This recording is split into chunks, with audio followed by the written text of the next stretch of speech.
Last class we have seen the fundamentals of excess pressure. और क्या concluding statement था? For a spherical free surface, for a spherical free surface,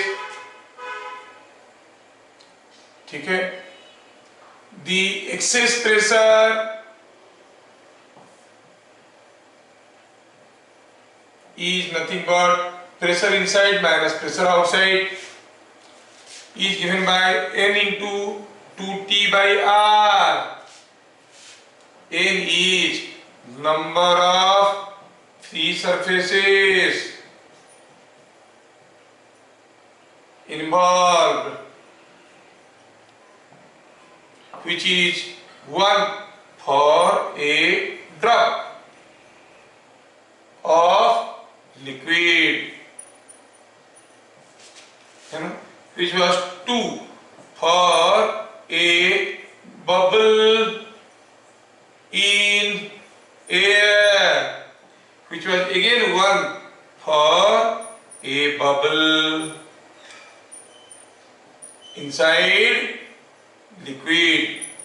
अब कोई भी case में excess pressure निकालने में आपको कोई दिक्कत नहीं होना चाहिए, सीधे सीधे फॉर्मूला आपके सामने है ना। चलिए अब इसके ऊपर हम लोग कुछ क्वेश्चंस लिखते हैं और उसका सॉल्यूशन भी हम लोग देखेंगे। क्वेश्चन नंबर 1 में देखेंगे, if more air is pumped into a bubble, if more air is pumped into a bubble, हवा ज्यादा भर दिए, pressure inside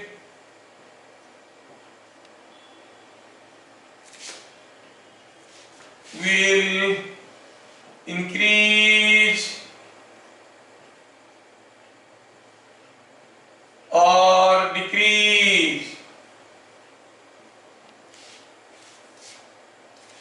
ठीक है। क्वेश्चन नंबर 2, ठीक है,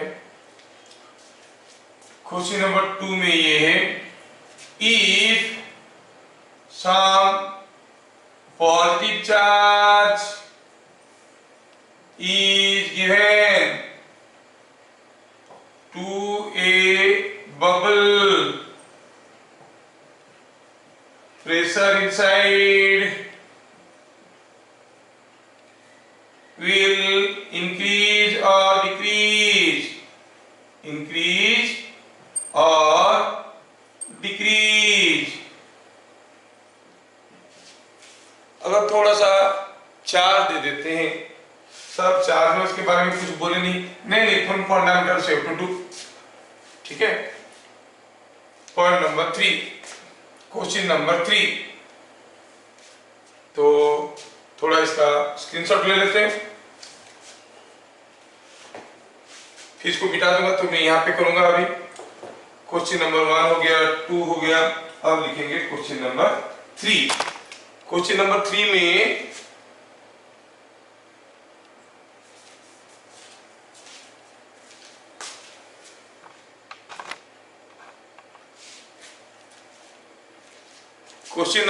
में हम लोग अभी देखेंगे ये question,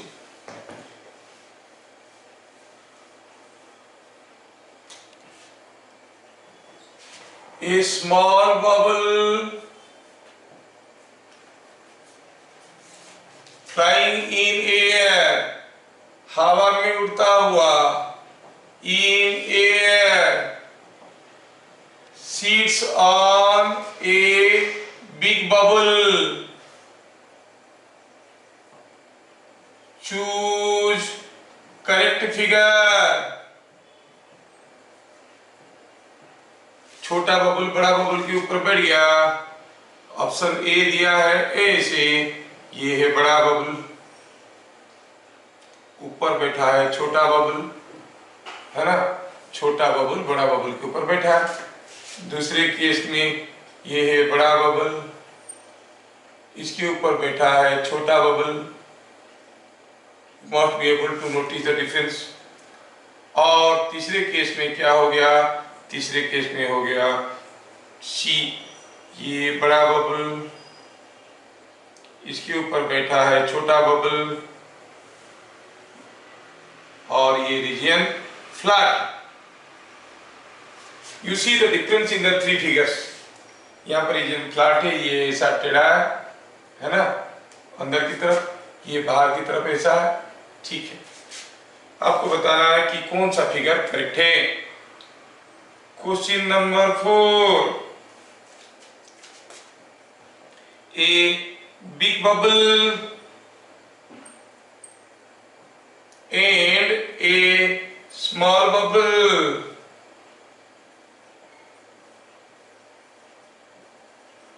were connected by a thin tube। एक बड़ा बबल था, एक छोटा बबल था, बड़े को और छोटे को आप एक थीन ट्यूब से जोड़ दिए। Thin tube, comment on variation of their sizes. क्या होगा, बड़ा बड़ा छोटा हो जाएगा, छोटा बड़ा बड़ा, जो भी होगा आपको बताना है। So this way we got 4 questions. ठीक है, 4 क्वेश्चन हम लोग अभी दिए। ये सारा क्वेश्चन को अभी हम लोग एक एक करके सॉल्व करेंगे। ठीक है, if more air is popped into A bubble, कोई एक बैलून है, बैलून में आप ज्यादा हवा भरोगे तो पूरा टाइट हो जाता है ना, कम हवा है तो वो क्या होता है कि इतना ज्यादा टाइट नहीं रहता है। आप देखोगे कि उसमें अगर हवा कम है आप आराम से उसको प्रेस कर सकते हो, लेकिन बहुत हवा है तो आप इसको प्रेस नहीं कर सकते, है ना, हार्ड हो जाता है। मतलब अंदर का प्रेशर बढ़ जाता है कि घट जाता है, बढ़ जाता है। बैलून में जब हम हवा भरते हैं अंदर का प्रेशर बढ़ने लगता है। अच्छा, बबल के केस में, बबल के केस में भी जब हवा भरेंगे वो बड़ा होगा, है ना, हवा भरेंगे तो बड़ा होगा। अब जानते हो कि for bubble Pi minus PO is equal to 4T by R. So it is PO plus 4T by R. आप कहोगे in case of a bubble Pi is equal to PO, Pi is equal to PO plus 4T by R. हवा भरने से R increase होगा, मतलब ये अगर R बढ़ेगा तो ये क्वांटिटी घटेगा, अंदर का प्रेशर क्या होगा, घटेगा।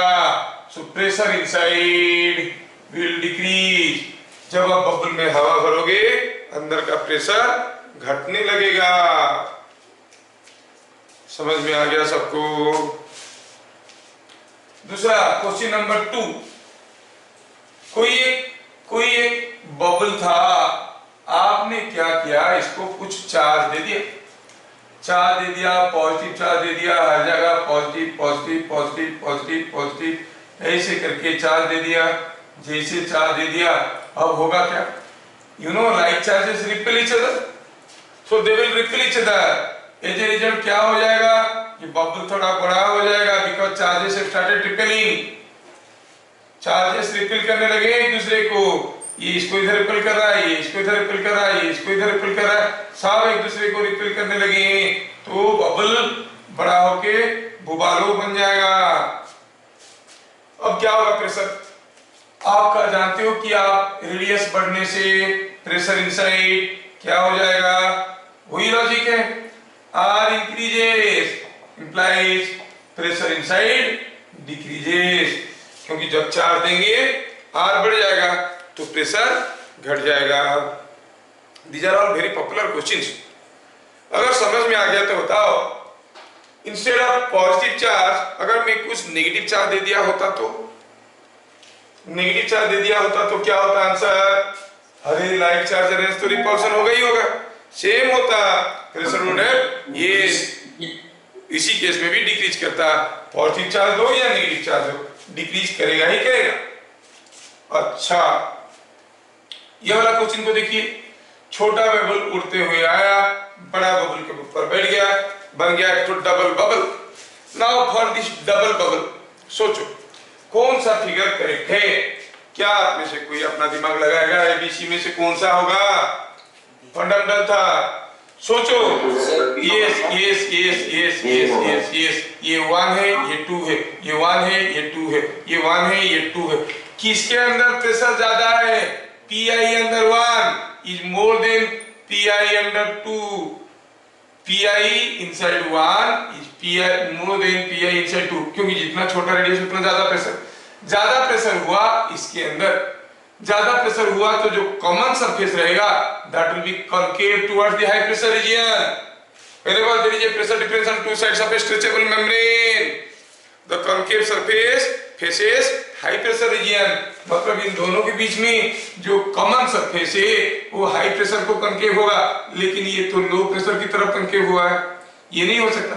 ये हाँ हाई प्रेशर की तरफ हुआ है, ये तो फ्लैट है, ये जी दोनों में प्रेशर बराबर है, ऐसा तो नहीं हो सकता। मतलब सही करेक्ट आंसर क्या हुआ? B, because the common surface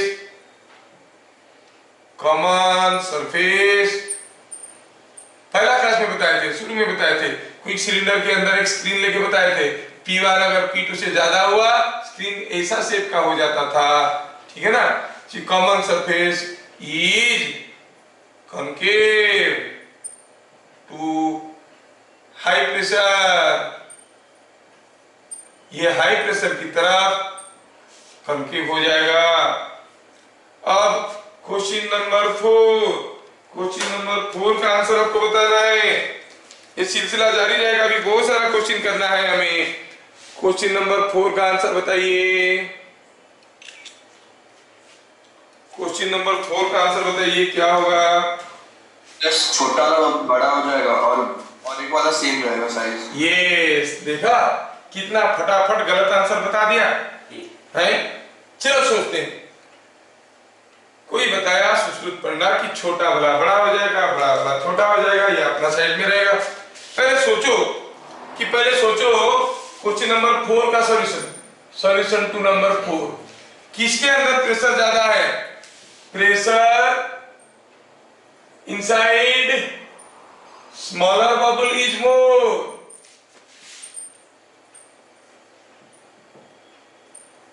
है ना। अब यहाँ पे प्रेशर ज्यादा है, यहाँ पर प्रेशर कम है। जब आप ट्यूब से जोड़ोगे हवा किधर भागेगा? लो प्रेशर से हाई प्रेशर की तरफ कि हाई प्रेशर से लो प्रेशर की तरफ? Obviously air will rush from the high pressure zone to the low pressure zone. मतलब होगा क्या? बड़ा वाला और बड़ा हो जाएगा, छोटा वाला पूरा छोटा हो जाएगा। समझ में आया? सो air moves from high pressure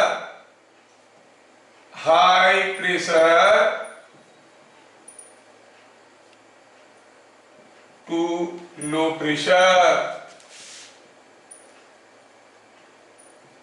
समझ में आ गया? as a result bigger bubble grows in size and smaller bubble। हवा निकल गया उसका, वह हवा निकल गया तो क्या होगा? हवा निकल गया तो छोटा हो जाएगा। 6 समझ में आया? क्वेश्चन नंबर 4 का सॉल्यूशन सबको समझ में आया? Question number 5, question number 5, a bubble is floating on surface of water.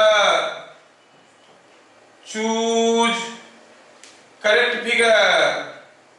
Correct figure बताओ। ठीक है, तो पानी में फ्लोट कर रहा है, ये पानी एक बबल ऐसे फ्लोट कर रहा है, दूसरा बबल ऐसा फ्लोट कर रहा है, तीसरा बबल ऐसा फ्लोट कर रहा है।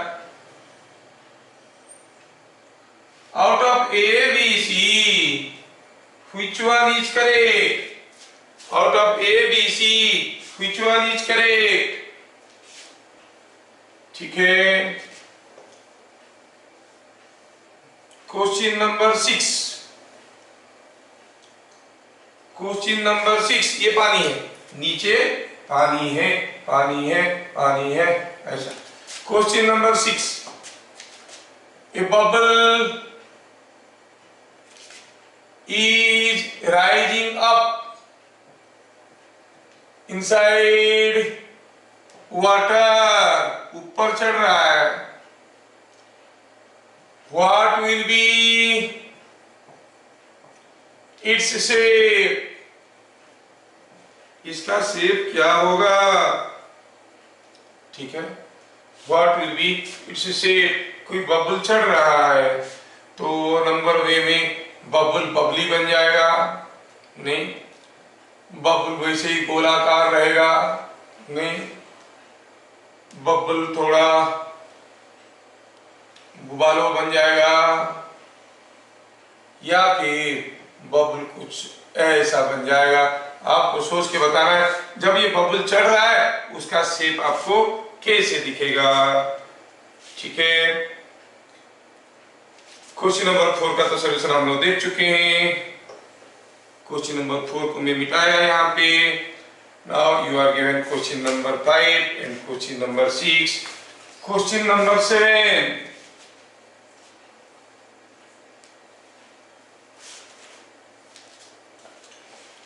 Question number 7,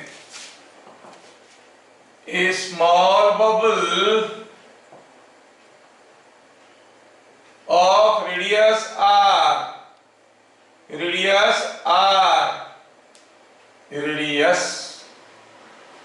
r is sitting at bottom of a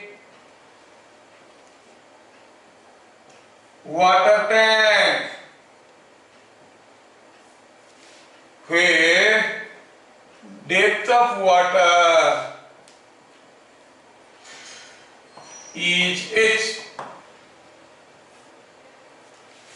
If density of water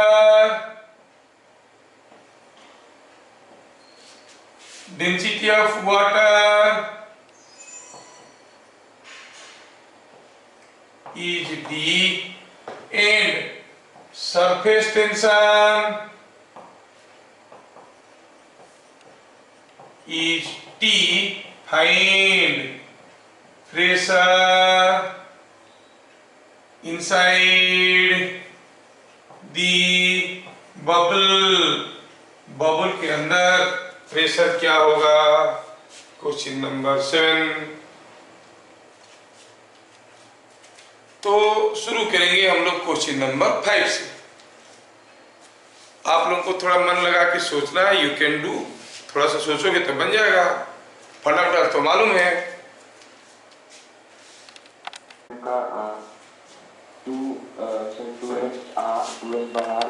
चलिए ये क्वेश्चन करते हैं। ये क्वेश्चन में देखिए, इसमें आप जानते हो कि ये सरफेस फ्लैट है, ये वाटर का सरफेस फ्लैट है, मतलब इसके ऊपर नीचे प्रेशर बराबर है। तो just below the water surface the pressure is atmospheric pressure, नहीं तो ये सरफेस टेढ़ा हो जाता है। अच्छा, लेकिन बबल का अंदर का प्रेशर एटमॉस्फेरिक प्रेशर से ज्यादा है। Pi minus P atmosphere is equal to 40/R। अंदर का प्रेशर एटमॉस्फेयर से ज्यादा है। अगर हम ये पॉइंट को A नाम देंगे, ये पॉइंट को बी नाम देंगे, ये पॉइंट को सी नाम देंगे, तो क्या कहेंगे PB is equal to PC. Why? Because the surface is flat. PA is greater than PB. Why? Because this is inside and that is outside. So इससे कंक्लूजन मिला PA is greater than PC. तो इन दोनों के बीच में जो common surface रहेगा वो PA की तरफ कनकेव रहेगा। तो कट ऑप्शन हुआ बी, कट ऑप्शन हो गया बी। समझ में आ गया? यहाँ का प्रेशर बाहर का प्रेशर से ज्यादा है, बाहर का प्रेशर सी का प्रेशर से ज्यादा है, उसे बराबर है, मतलब अंदर का प्रेशर पानी के जस्ट नीचे का प्रेशर से ज्यादा है। तो क्या होगा, अंदर का प्रेशर ज्यादा होने के कारण जो कॉमन सरफेस रहेगा that will be concave towards the bubble. Question number 7, question number 6, 5 हम लोग देख लिए, 6 देखेंगे। 6 में सोचो कि यहाँ पे कोई एक टैंक में पानी रखा है, this is what is the tank, और ये मान लो कि पानी यहाँ तक है, कोई बबल यहाँ तक चढ़ा है, bubble is up to this. अच्छा, यहाँ पर प्रेशर, ये एयर है, बबल के अंदर एयर है, मतलब अगर यहाँ पर प्रेशर PI है तो यहाँ पर भी PI, यहाँ पर भी PI, यहाँ पर भी PI, यहाँ पर भी PI है। अच्छा, पॉइंट A में और पॉइंट B में प्रेशर को सोचो। Point A is at lesser depth H1, point B is at larger depth. तो आप क्या कहोगे, क्या कहोगे, अगर बबल का ऊपर वाला हिस्सा का रेडियस ऑफ कर्वेचर R1 है, सपोज इसका रेडियस R1 है, तो at this point PI minus PA is equal to, ये बबल है लिक्विड के अंदर, तो 2T बाई R1, क्योंकि रेडियस R1 नहीं है। At the highest point it is coming 2T by R1। School वाले नहीं पूछेंगे, समझाने के लिए बोल रहे हैं।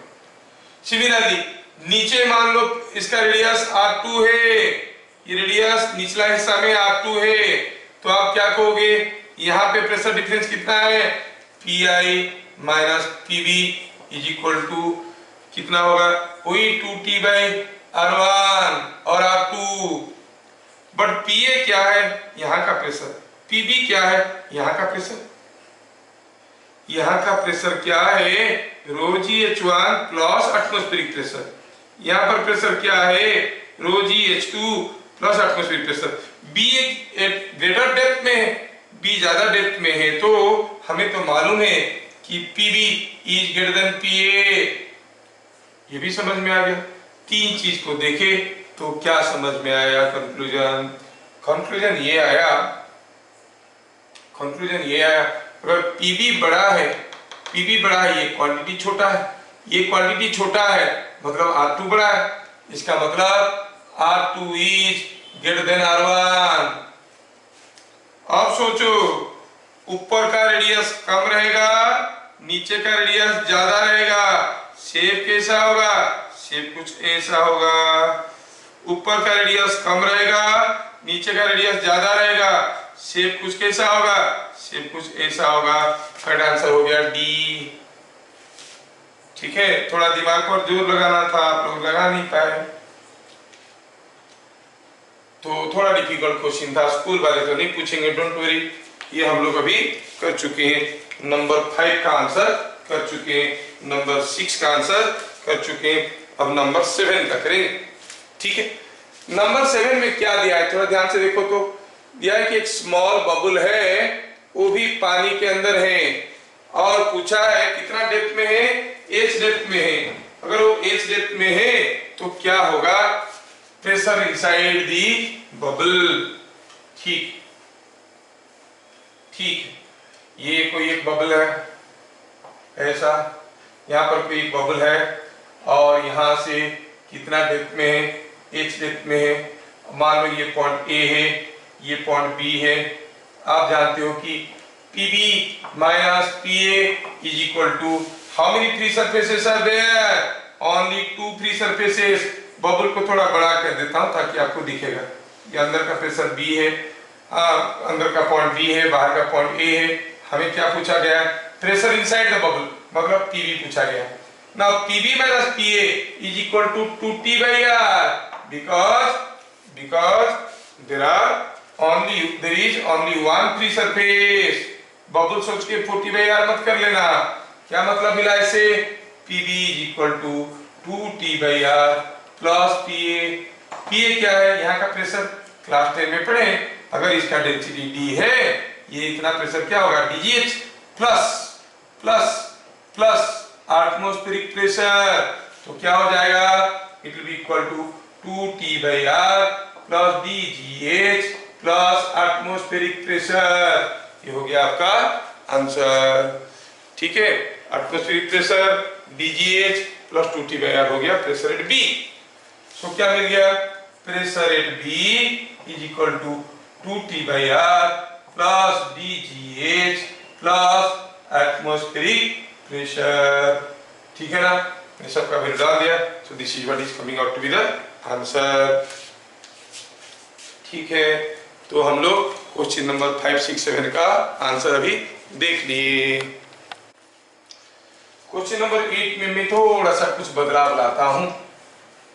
सपोज ऐसे कि ऐसा एक बबल बना है, ये एक बबल है और ये बबल के अंदर दूसरा बबल है। इसका रेडियस R है, इसका रेडियस इसका रेडियस 3R है। ठीक है, और बाहर का प्रेशर PO है, P1 P2। If pressure outside is outside the bubbles is P0, find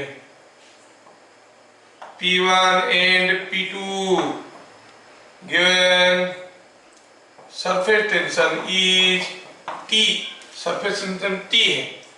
बोलो P1 कितना होगा, P2 कितना होगा, बताना है आपको। कितना सिंपल है, कितना सिंपल है। सॉल्यूशन बनाएंगे। सर P1 माइनस PO क्या होगा? 4T by 3R है ना? तो P1 कितना हो गया? P1 is P0 plus 4T by 3R मिल गया। अगेन P2 माइनस P1 कितना होगा? इन दोनों में प्रेशर डिफरेंस है। P2 must be at higher potential, higher pressure because the common surface is concave inwards. So P2 minus P1 is equal to 4T by, इसके भी दो free surface है, 4T by R। तो P2 कितना हो गया?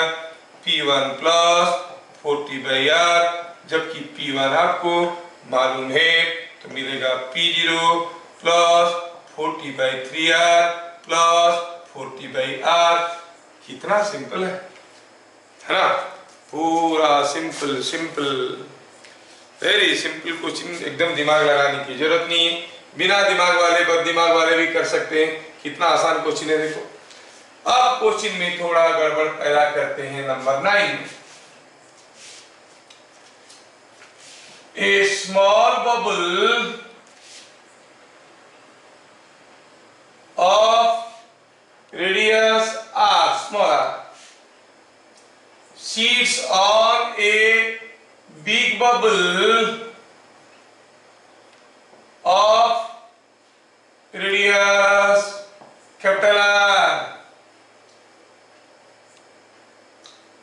If surface tension is T, find radius of curvature of the common surface between them, दोनों के बीच में जो कॉमन सरफेस है वो क्या है, उसका रेडियस। थोड़ा क्वेश्चन को समझिए। क्वेश्चन में दिया है ये है बड़ा बबल, उसके ऊपर बैठ गया छोटा बबल, अब छोटा बबुल, ये इसके साथ जो प्रेशर डिफरेंस है ये रेडियस मिल रहा है, लेकिन इन दोनों के बीच में प्रेशर डिफरेंस कुछ अलग है। ना ऐसा शेप रहेगा ना ऐसा शेप रहेगा। शेप कैसे रहेगा? शेप थोड़ा सा और थोड़ा ऐसे रहेगा। ये जो कॉमन सरफेस है वो कॉन्केव तो रहेगा बट नॉट लाइक दिस। इसका रेडियस आर है, इसका रेडियस कैपिटल आर है, और ये जो कॉमन सरफेस है इसका रेडियस कुछ आर डेस मिलेगा। इसका रेडियस आर डेस है, कोई कितना है पूछ रहा है। What is R dash? That is what is asked to find out. मैं तो चाहूंगा कि आप लोग इसको थोड़ा सा ट्राई करो, आप पक्का कर सकते हो क्योंकि ये आईआईटी जेईई का क्वेश्चन है। चलो मानते हैं कि इसके अंदर प्रेशर P1 है, इसका प्रेशर P2 है, बाहर का प्रेशर P0 है। आपको मालूम है कि P1 is equal to P0 plus 4T/R। Similarly, P2 minus P0 is 4T/R. So P2 is P0 plus 4T/R। ये आपको मालूम है। एक कॉमन सरफेस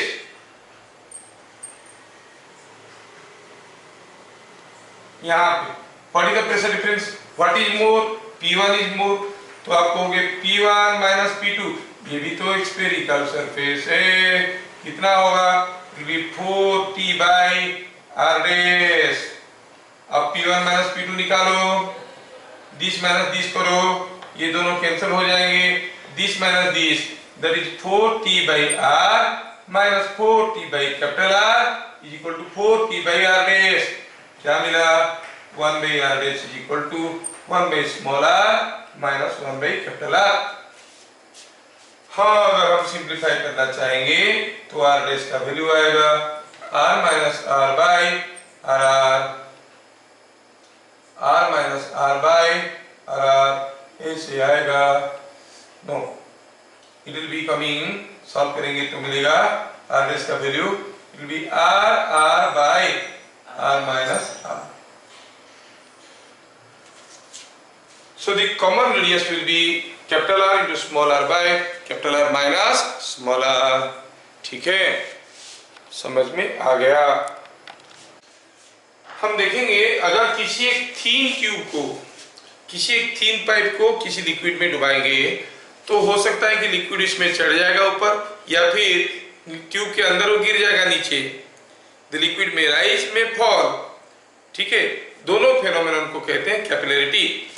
तो पहले हम स्टेटमेंट लिखेंगे, the phenomenon of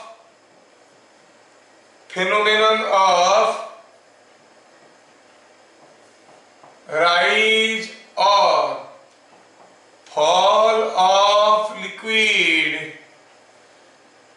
in a thin tube is called capillarity. इसको हम लोग कहते हैं कैपिलरिटी। ठीक है, द फेनोमेनन ऑफ राइज और फॉल ऑफ लिक्विड। लिक्विड चढ़ भी सकता है, गिर भी सकता है। जैसे हम कहेंगे कि कोई एक कंटेनर में हम लिक्विड लिए और इसके अंदर एक थीन ट्यूब डाल दिए, हो सकता है कि लिक्विड कुछ हाइट तक चढ़ जाएगा, इसमें कुछ हाइट तक लिक्विड चढ़ जाएगा। या फिर ऐसा भी हो सकता है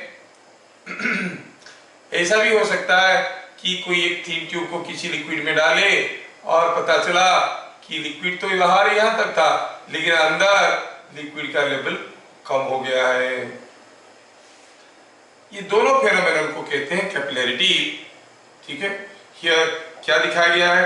राइज ऑफ लिक्विड।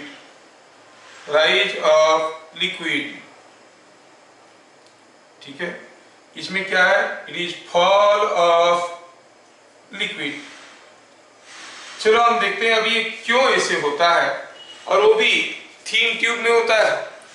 सेम चीज अगर किसी मोटे पाइप में होता तो कोई मोटा पाइप डालो, पानी ऊपर आ गया, पानी पी के चले जाओ, है ना, पंप लगाने की कोई जरूरत नहीं।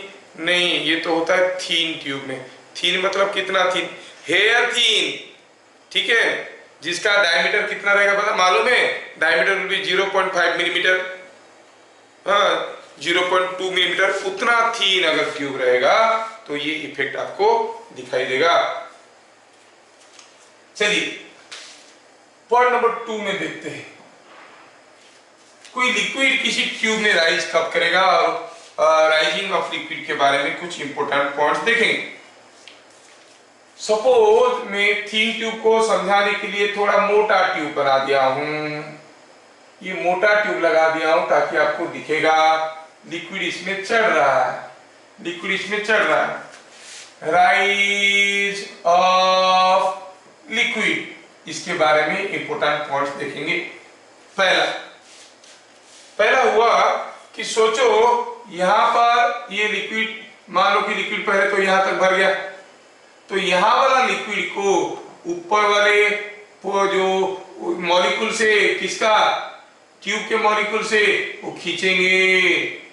अगर ये खींच रहे ऊपर की तरफ बाय एडहेसिव फोर्स, दूसरे लिक्विड मॉलिक्यूल्स भी इसको खींच रहे हैं, लेकिन अगर एडहेसिव फोर्स ज्यादा हो गया तो, एडहेसिव फोर्स ज्यादा हो गया तो क्या होगा, चढ़ जाएगा ऊपर। तो राइज ऑफ लिक्विड कब होता है, ये अगर ऊपर खींचने वाले फोर्स ज्यादा हो गया, ये चढ़ जाएगा ऊपर, तो आप कहोगे राइज ऑफ लिक्विड के लिए adhesive force must be more than the cohesive force. ये सबको समझ में आया।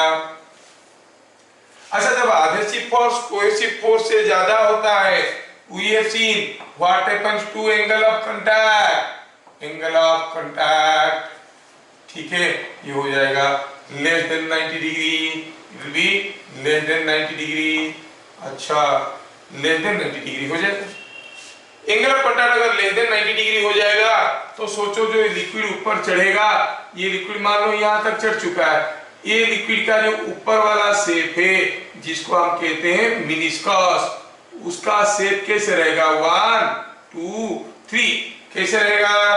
Angle of contact is now less than 90 degree. What was angle of contact, the tangent to the free surface at the point of contact and wall of the solid inside the liquid. देखो तो अगर हम कहेंगे ये वाला होगा तो ये and wall of the solid inside liquid, ये angle is more than 90 degree. Oh, ये नहीं हो सकता, ये वाला, हाँ इस केस में it is looking less than 90 degree. मतलब होगा क्या, the meniscus will be concave upward. ये थीटा लेस देन 90 डिग्री होने के कारण जो मेनिस्कस होगा, मेनिस्कस होगा, मेनिस्कस इज कॉनकेव अपवर्ड, ये ऊपर की तरफ कॉनकेव हो गया। अच्छा, ऊपर की तरफ कॉनकेव हो गया, ठीक है। फिर क्या है, चलो यहाँ पे मैं 2 पॉइंट लेता हूं, ए और दूसरा point B. Point A is just above the meniscus, B is below, A for above, B is below. ध्यान से देखो, यहाँ पर कुछ एटमॉस्फेरिक प्रेशर है, बी में भी लिक्विड के अंदर है तो कुछ प्रेशर है, some pressure is there inside B. अच्छा, लेकिन जो कॉमन सरफेस है it is concave towards A, it is concave towards A. मतलब कौन सा प्रेशर ज्यादा है, pressure at A is more than pressure at B, तो क्या कहेंगे, pressure just below the meniscus,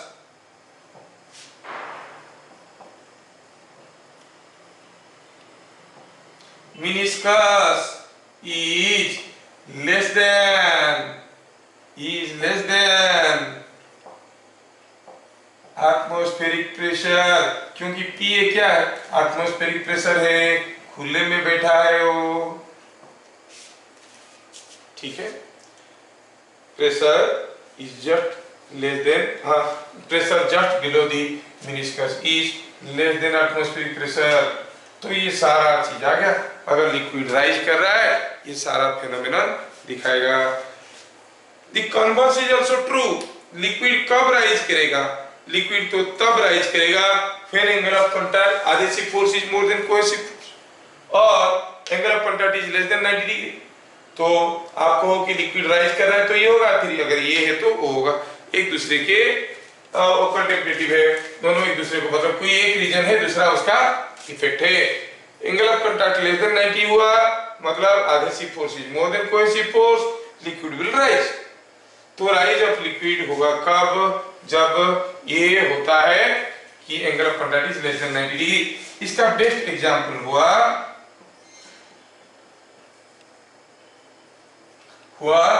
glass tube in water. ठीक है, आप कहोगे सर ये जो होता है ठीक है समझ में तो आ गया, but why you said it is a thin tube? क्योंकि थीन ट्यूब नहीं होगा तो, अगर थीन ट्यूब नहीं होगा तो ये जो वाल के मॉलिक्यूल्स इससे दूर हो जाएंगे, they will be beyond the region of sphere of influence. Sphere of influence क्या था, कितने दूर के अंदर दोनों के बीच में फोर्स आता है, शुरू में बताया था adhesive force, cohesive force, sphere of influence, the region in which one molecule exerts a force on another is called region of influence। उसमें क्या हो रहा था, ये ऐसे खींच रहे। अब अगर ये मोटा पाइप हो जाएगा, डिस्टेंस ज्यादा हो जाएगा, ये फोर्स सफिशिएंट नहीं होगा उठाने के लिए। अच्छा, चीजों को बढ़िया से समझना। अब क्या हुआ है बताओ, ये लिक्विड खींच के ले रहा है। कोई चीज को उठाने का दो तरीका है, कोई चीज को उठाने का दो तरीका है, एक तो ऊपर से पकड़ के खींचो या फिर नीचे से पुश करके उठाओ, है कि नहीं? अब सोचो कि अगर मैं यहाँ पे एक छोटा सा होल कर देता हूं, I make a small hole, will the liquid come out here? No, why? Because the pressure here is less than atmospheric pressure. यहाँ पर तो एटमॉस्फेरिक प्रेशर है, एटमॉस्फेरिक प्रेशर इससे ज्यादा है, लिक्विड कहाँ जाएगा? जरूरत पड़ने पर हवा का बबल अंदर आ जाएगा, छोटा सा होल कर देंगे, एक बबल फॉर्मेशन हो जाएगा। समझ में आया क्या? So if you make a hole also the liquid will not come out, why? Because the liquid is being attracted. समझ में आना चाहिए। दूसरा हुआ ये कि मान लो कि एक कंटिन्यूअस ट्यूब नहीं है, मान लो कि एक ट्यूब था, उसके ऊपर हम दूसरे ट्यूब को लेके पकड़ के रखे, थोड़ा सा गैप भी रह गया है, कोई फर्क नहीं पड़ता, उसकी बावजूद ये लिक्विड चलेगा। Why? Because it is rising up because of the pulling force. Gravity के अगेंस्ट में पुल कर रहा है, थोड़ा गैप रह जाएगा तब भी चढ़ जाएगा ऊपर। ये आपको समझ में आना चाहिए, ठीक है? हाँ, अगर कोई पंप करके पीछे से पुश करते तो जो लीकेज है जहां पर होल है वहां से ये निकल जाता। मान लो कोई पंप लगा के फेंक रहे हैं लिक्विड के ऊपर, अब होल है तो वहां से निकल जाएगा। पंप लगा के हम ज्यादा प्रेशर क्रिएट कर रहे हैं इसको भगाने के लिए, तो होल मिलेगा तो निकल जाएगा, लेकिन अभी तो खींच रहा है। सोचो कितना डिफरेंस है। कोई चीज को ऐसे पकड़ के उठाने से वो टूट सकता है, ऐसे पकड़ के उठाने से टूटता नहीं है। दोनों ही केस में उठ रहा है, दोनों ही केस में बराबर फोर्स आ रहा है, लेकिन वो एक दूसरे दोनों केस में अलग अलग से बिहेव कर रहा है। थोड़ा आप सोचोगे तो आपको समझ में आएगा। खैर कोई इतना डिटेल्स में आपको नहीं पूछेगा तो थोड़ा हम लोग भी इसको स्किप कर जाते हैं। जेई के लिए चाहिए उसमें बहुत डिटेल्स में देखना पड़ता है। If a hole is made here, if a hole is made here, from which hole the jet will be falling at a larger distance. Answer होगा कोई भी होल से लिक्विड नहीं निकलेगा, ठीक है?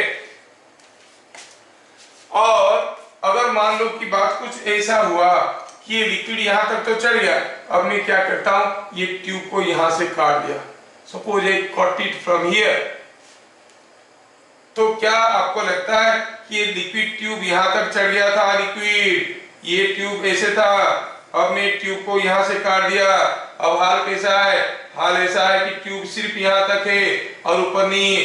Do you think liquid will come out and fall and tinkle out here? No, liquid को कोई पुश नहीं कर रहा है, लिक्विड को ये पुल कर रहा था, पुल करने वाला गायब हो गया, लिक्विड यहां तक चढ़ेगा और रुक जाएगा। Are you getting? That is the difference. If you are pushing from the bottom और pulling from the top, here you are pulling from the top. अगर इसको काट के ये वाला हिस्सा निकाल देंगे तो आप देखोगे लिक्विड यहां तक चढ़ गया फिर रुक गया, ठीक है? क्योंकि अगर ऊपर कोई नहीं है तो इसको खींचेगा कौन? पीछे से पुश किए होते, नीचे से पुश किए होते, तो जैसे इसको यहां से काटेंगे ये यहां से जंप करके बाहर निकलेगा। हाँ, तो ऐसा सिलसिला नहीं होता है। इसको कट कर देने से ये निकल के बाहर ऐसे नहीं गिरेगा। नहीं तो बहुत मजेदार फाउंटेन बनते, बहुत सारा ट्यूब डाल दो और पानी निकल के ऑटोमेटिकली गिर रहा है विदाउट एनी एक्सपेंस। समझ में आया? तो कट कर देने से ये बाहर नहीं निकलेगा, ये हमें समझ में आ गया। ठीक है, ये कट कर देने से बाहर नहीं निकलेगा। अच्छा, दूसरा चीज ये हुआ कि कितना ऊपर चढ़ेगा, कितना ऊपर तक चढ़ेगा और यहां तक ही क्यों चढ़ेगा, इससे ऊपर क्यों नहीं चढ़ेगा? क्या अभी ये लोग खींचना बंद कर दिए? नहीं, अभी खींच रहे हैं, तो फिर यहां तक क्यों चढ़ेगा और क्यों नहीं चढ़ेगा? चलो सोचते हैं। सपोज हम कहेंगे कि यहाँ पर एक चेन रखा है, हेवी चेन, ठीक है, और चेन का मास कैसा है? 2 kg पर मीटर, 1 मीटर का मास है 2 kg। हम इस चेन को क्या किए, मैं क्या करता हूँ, एक पुली से एक थ्रेड लगा के इधर मैं 3 kg का ब्लॉक झुला देता हूँ। तो 3 kg का ब्लॉक क्या करेगा? खींचेगा, ये चेन चलेगा।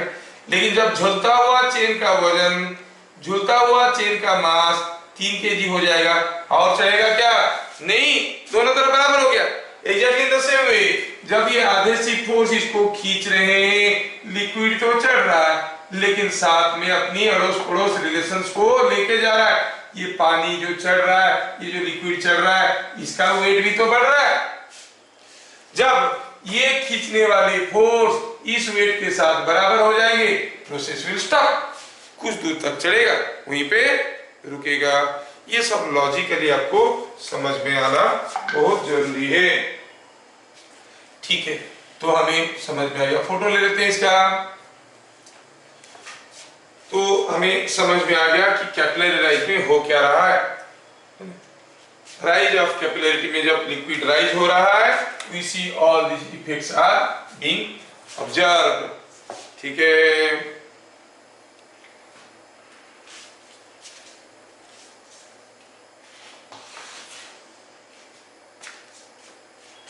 ना चलो देखते हैं what happens when there is a fall of liquid। fall of liquid मतलब ट्यूब में लिक्विड गिर रहा है, as in case of the second case. ठीक है, सेकेंड केस में देखेंगे, पॉइंट नंबर 3 कर देते हैं। ये सब चैप्टर में ना आपको छोटे छोटे डेरिवेशन या बार वाला क्वेश्चन आएंगे। डेरिवेशन तो एक है, देख लेंगे हम लोग। नंबर 3 तो कहेंगे फॉल ऑफ लिक्विड। ऐसा कब होगा? ऑब्वियसली उसका कंट्रारी है, मतलब आधे सी फोर्स कम हो गया, कोहेसिव फोर्स ज्यादा हो गया, मतलब अंदर का लिक्विड जोर से खींचने लगा, ये पकड़ के रख नहीं पाया, फिगर कैसा गया? Figure becomes like this.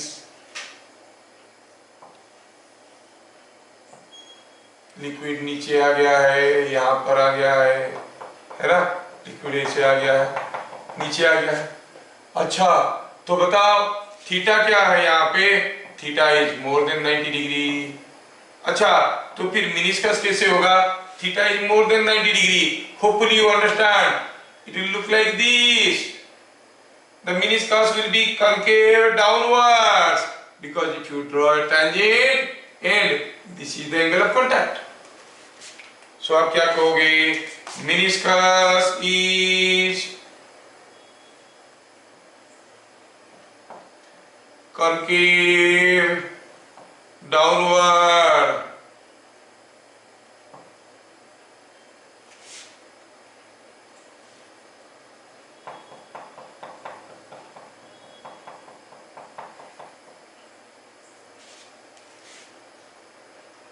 ठीक है,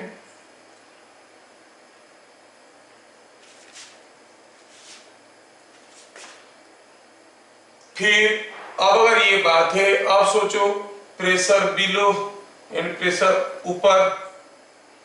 pressure just below the meniscus is more than atmospheric pressure, atmospheric pressure.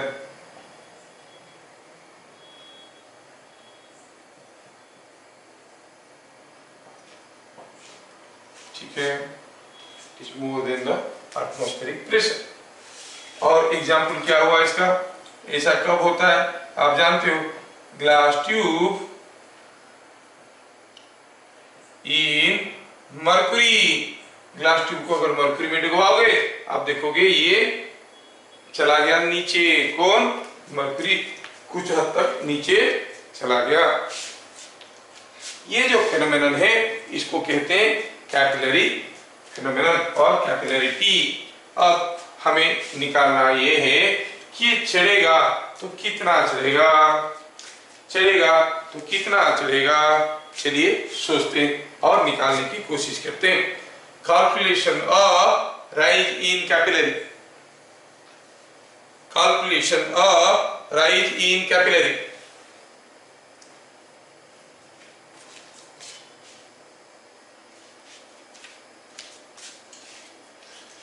Point number 4, calculation of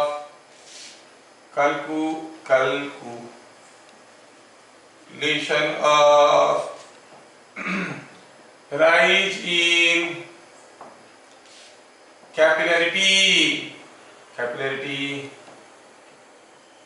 और fall in capillarity, जो भी कहो। बुक वाला मेथड में करने से थोड़ा फ्री बॉडी डायग्राम करके देखना पड़ता है। अगर समझ लोगे तो अच्छी बात है, नहीं तो फिर दूसरे मेथड में भी आसान होता है। ठीक है, बुक वाला मेथड में बताएंगे तो शायद आप लोगों को आंसर आसान लगेगा, लेकिन मेरा मेथड मेरे को आसान लगता है, वो देखेंगे। अब हुआ क्या है कि कोई एक लिक्विड यहां तक चढ़ गया है, ये सरफेस ऐसा है, ठीक है, और लिक्विड कितना चढ़ गया है? से it has gone up to a height h height तक चढ़ गया है। अब ये h हमें पता करना है, all other data are given. तो यहां तक चढ़ने के बाद और ऊपर क्यों नहीं चढ़ रहा है? तो अगर हम कहेंगे free body diagram of liquid in tube, free body diagram of liquid in tube. सोचो तो ये जो लिक्विड है यहाँ पे, ये मान लो कि ट्यूब का रेडियस r है, तो इसका अपना रेडियस कुछ अलग है, इसका रेडियस r है और ये रेडियस r है, ठीक है, ये रेडियस r है, ट्यूब का रेडियस है। तो इस रेडियस को ये फ्री सरफेस पकड़ के रखा है और उसके नीचे झूल रहा है सारा पानी जो उठा के रखा है। ये पानी अब नीचे खींचने की कोशिश कर रहा है और सरफेस टेंशन फोर्स इसको ऊपर खींचने की कोशिश कर रहा है। थोड़ा मैं फिगर ड्रॉ कर देता हूं ढंग से, ऐसे, ठीक है, और थोड़ा ये कर्व को भी थोड़ा बदल देता हूं so that you can easily see. Yes, now you see at this point surface tension force is pulling, क्योंकि ये वॉल को पुल कर रहा होगा, वॉल इसको पुल कर रहा होगा। हम लोग तो लिक्विड दिखा रहे हैं ना, तो लिक्विड के ऊपर जो फोर्स आ रहे दिखाते हैं, लेकिन आपको थोड़ा समझ में आना चाहिए ये फोर्सेस वर्टिकल नहीं है। सोचो यहाँ पर कैसे खींच रहा होगा, ऐसे खींच रहा होगा, ऐसे खींच रहा होगा, है कि नहीं? अगर ये है बबल तो बबल से ऐसे ऐसे करके फोर्स निकल रहे होंगे। क्यों? क्योंकि ये ऐसा शेप का है, जो भी पुलिंग पुशिंग होगा इस डायरेक्शन में होगा। और हमें तो मालूम है कि ये एंगल थीटा है, तो सरफेस टेंशन फोर्स कितना हो गया? ये फोर्स का अपवर्ड कंपोनेंट, ये सारा फोर्स कितने हैं? ये लेंथ है 2 पाई r, तो ये हो गया 2 पाई r t, और इसका अपवर्ड कंपोनेंट कितना होगा? 2 पाई r t cos थीटा, है कि नहीं? है कि नहीं? इसमें इमेजिन करने में आपको दिक्कत होगा, कर देता हूं, I will do it in different method. So at equilibrium upward surface tension force is equal to 2 pi R T cos theta. R क्या है? Radius of tube, radius of tube. अच्छा ऐसा, ठीक है। और downward weight, weight of liquid column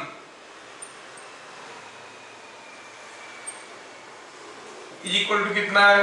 ये liquid का wait और ये लिक्विड का वॉल्यूम कितना है? Pi r square into H, ये हो गया वॉल्यूम, इंटू डी हो गया मास, वॉल्यूम इंटू डेंसिटी हो गया मास, इंटू जी हो गया वेट, फिर pi r square h d g हो गया वेट।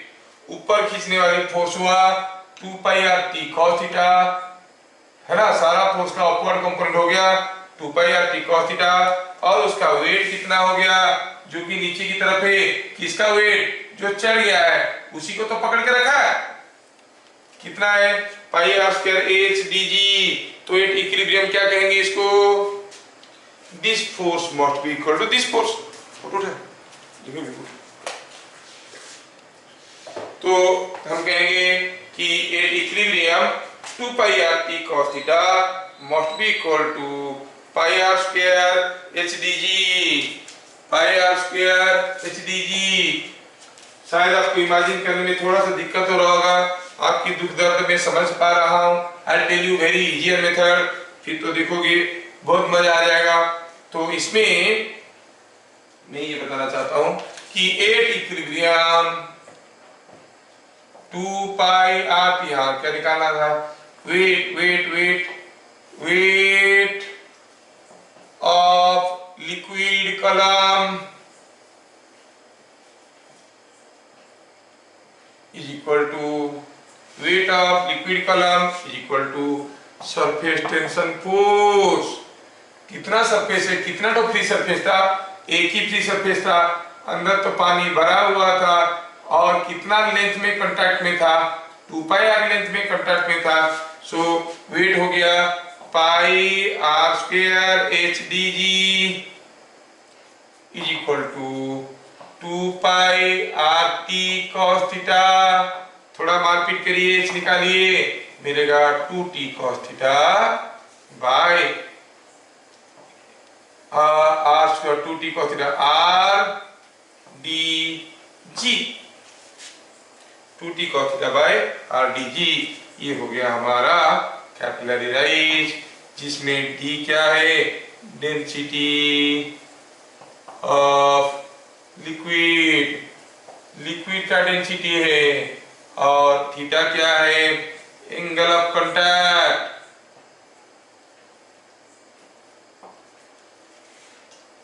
तो ये आपको समझ में आना चाहिए। तो एच का वैल्यू आ गया, देख लो यहाँ पे आपको दिख रहा है कि if theta is more than 90, तो cos थीटा क्या होगा? नेगेटिव। एच क्या होगा? Negative, means liquid will not rise, liquid will fall. If theta is less than 90, then H is negative and liquid falls in the tube, falls in the tube।